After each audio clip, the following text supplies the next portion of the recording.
Okay, hello. We're back with our third video. Apologies in advance for any noise in my house, because the fire alarm has been being kind of strange, and I think someone's showering right now.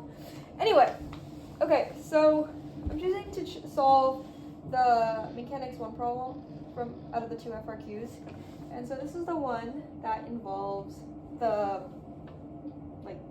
cylinders and the two masses. So this is the setup. So we have two cylinders of different sizes. This has a radius of r, and the outer one has a radius of 2r. From the top of this we have a string attached to a mass 2 with tension 2, and from r we have a string attached to mass 1 with a tension 1. This mass 2 here is on a ramp of angle theta. There we go. Okay, sorry about that. And we're going to define counterclockwise to be the positive direction, and we're going to define downwards to be positive, but we'll keep this the positive, like, x direction. Okay, so here are the assumptions we're going to make. Well, one of the key assumptions we're going to need for this problem is that we're on Earth, so the acceleration due to gravity is just little g. The second assumption we're going to make is that the velocities are all with respect to an outside observer, or like a stationary observer. Respect to stationary observer. Additionally, we're gonna say that there is no friction. This includes air resistance. That way we don't have to account for that either. Okay, that being said, let's see what the problem actually says. A pulley consists of two cylinders of radii r and 2r, as we drew here, with a total rotational inertia of I. Okay, so they give us, let's write the givens.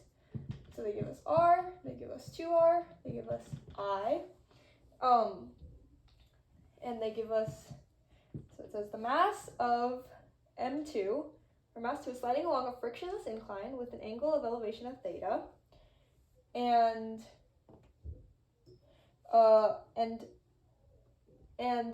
m1, and assume both m1 and m2 have the same mass m. Okay, so they give us the masses of both of these, the radii and the moment of inertia. What they don't give us are the two tensions, which we will likely have to solve for, or theta. Okay, so here's how we can go about solving the unknowns. So, well, we can start with kinematics. We can figure out the distance that the blocks travel. We can figure out how long it would take them to get there, using a system of the kinematic equations. We can solve for, and based on that, we can figure out its velocity and its acceleration as well. We can also use Newton's laws to figure out acceleration based on F equals ma, which is likely how we will have to figure out tension, because tension is one of the forces, and then we would have to solve for the acceleration of either one of the blocks. We could also find theta using F equals ma, because we'd be able to say that, because this m2 over here is going to have like a sine theta component downwards, and so that would be not sine theta downwards, a sine theta this way, and so then we can solve for that, and so then we can solve for theta and get theta as well. We can also use energy and work equations to figure out like kinetic energy and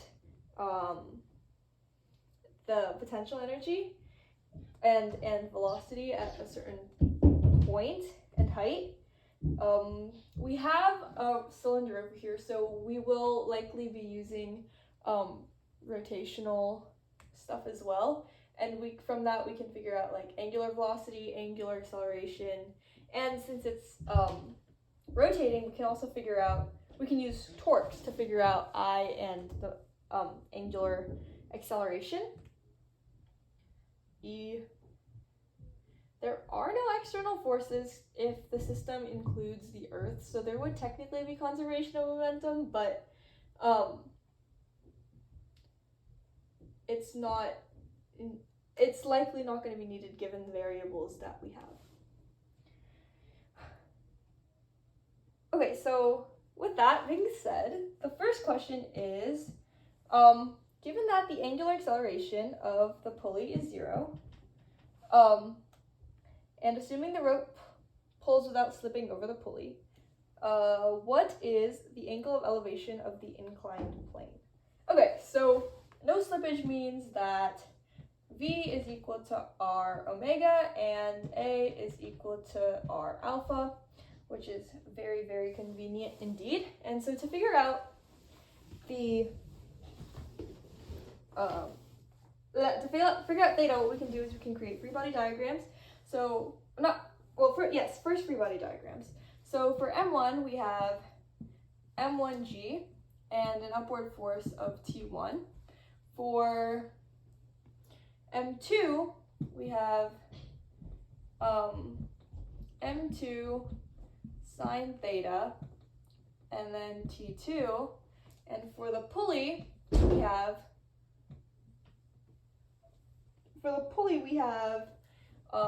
T2 going this way, and we have T1 going this way. So based on that, we can write some equations. So since it says that the angular acceleration of the pulley is 0, that means that both sides are being pulled on with equal force, and so neither M1 or M2 or the pulley are accelerating. So this means that the sum of forces acting on M1 is going to be equal to, since downward is positive, we have M1G minus T1 is equal to M1A, but this is just going to be 0 since the acceleration is 0. And so M1G is equal to T1. Similarly, for mass 2, we have the sum of forces of mass 2 is equal to, since down the ramp, I should have labeled this before, but like that, positive, downwards is positive. Anyway, so since down the ramp is in the positive direction, then we have the sum of forces of M2 is going to be M2 sine of theta minus T2, which is equal to M2A,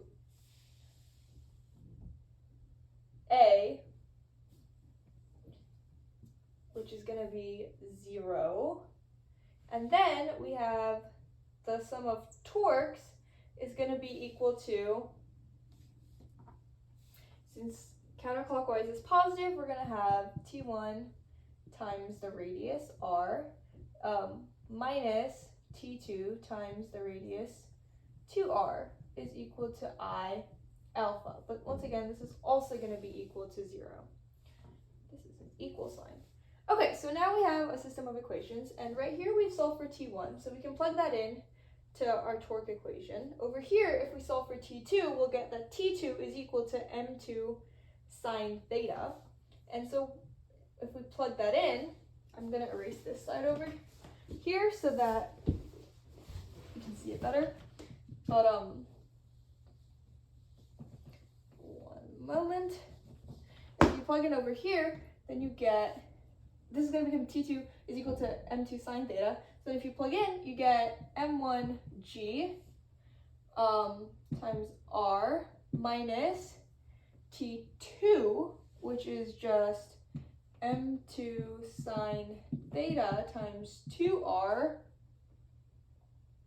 is equal to 0, which means that M1GR is equal to M2 sine theta 2R, and so the R's cancel.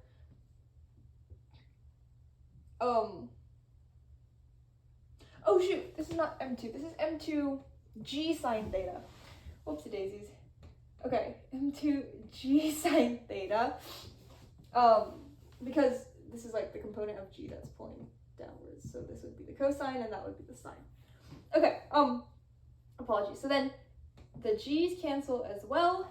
And then what we're left with is sine of theta is equal to m1 over 2m2.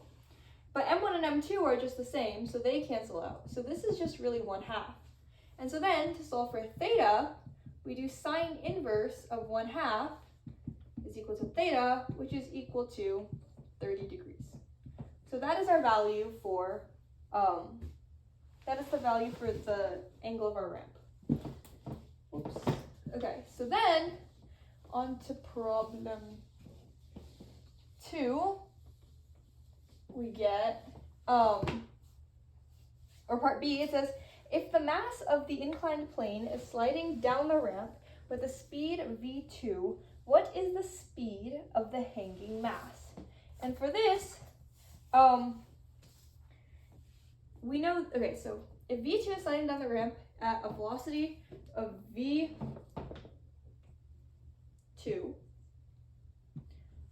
and we know, since there's no slippage, that v2 is equal to 2r times omega, which is the angular speed of this, and we're asked to find v1, which we know is going to be r omega, since they're going to be turning at the same rate.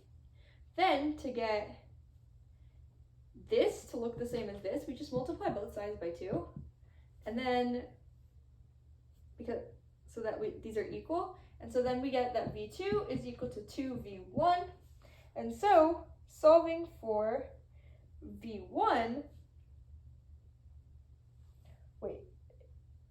down the ramp, what is the speed of the hanging? Yeah, okay, so solving for v1 is just 1/2 v2. Okay.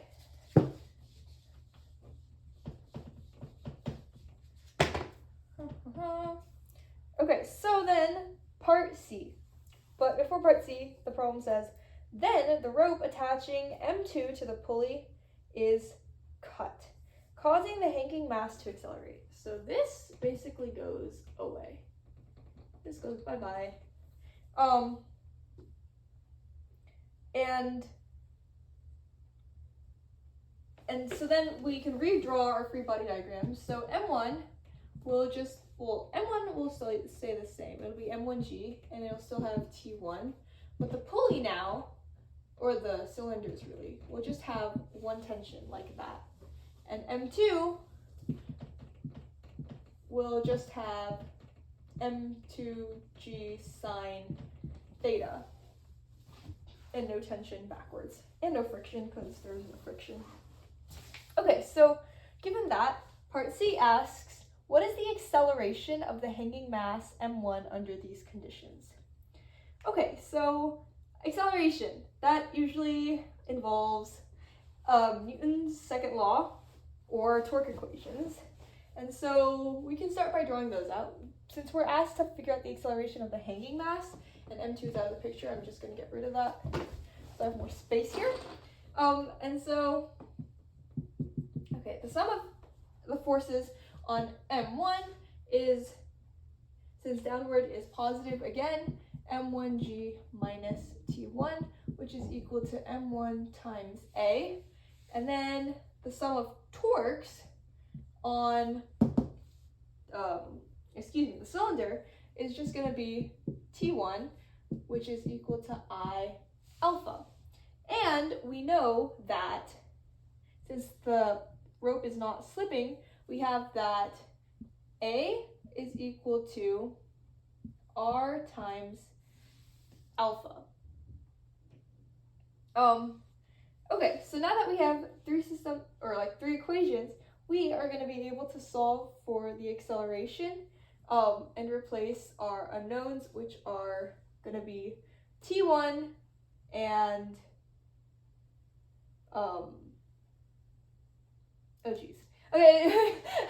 which are going to be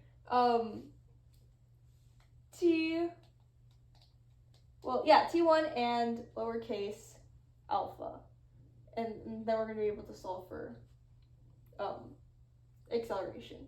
So using this, we know that T1 is equal to I alpha. Oh, sorry. This is the sum of torques. Excuse me. So torques is equal to force times the radius. So this is T1 times R.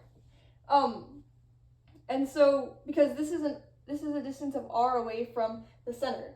And so this is going to be T1R is equal to I alpha. I am so sorry about that. Okay, and so using that, we're going to plug in to here. So A is equal to R alpha, and so plugging that in, we get that is equal to I times A over R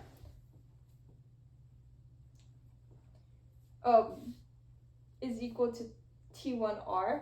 And solving for T1, we get that T1 is equal to I A over R squared. And then plugging T1 back into here, this is an A, this should get you M1G minus I A over R squared is equal to M1A. Bringing all the A terms to one side, this gets M1G is equal to M1A plus IA over R squared. And then factoring out an A, this is A times M1 plus I over R squared.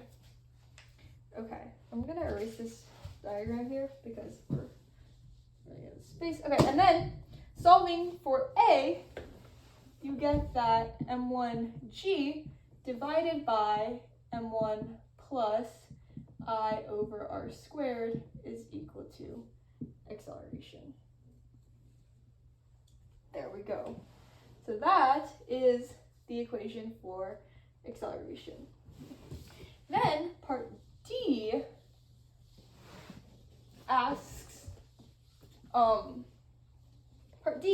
to find, it says, what is the rate at which kinetic energy of the pulley and M1 is changing? Your answer can include the angular speed of the pulley. Okay, so kinetic energy is measured in joules, right? Kinetic energy is measured in joules, which is a measure of the amount of work done, right? And so, but this is asking for the rate of kinetic energy, which is usually as a function of time. So it's saying how many joules or how much kinetic energy is there per unit of time. So what we want is per time, right? Which is basically the definition of power. It's like work over time. So what we can do is we can calculate the power of our pulley.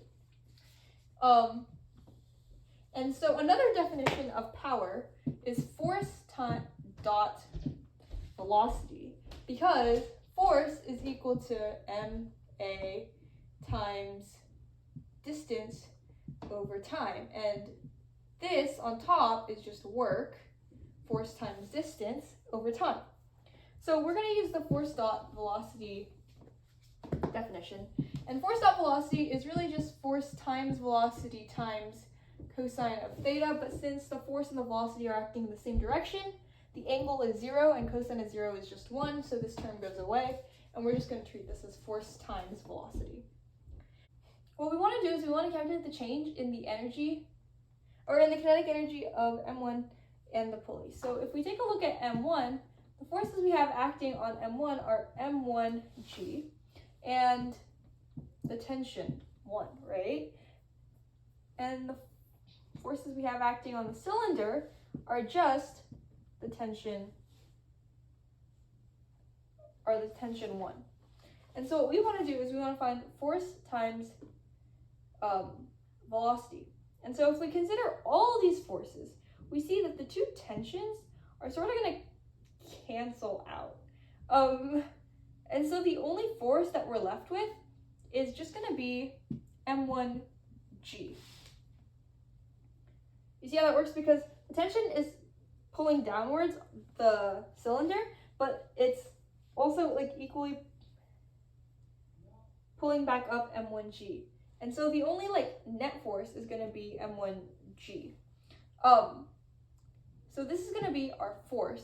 And then what we have to figure out is our velocity. And now since this is a non-slip system, we know that our velocity is equal to r times omega. And since we can't have v in our answer, we can't have omega, we can just substitute that in for v, and then this becomes our change in kinetic energy. M1G r omega.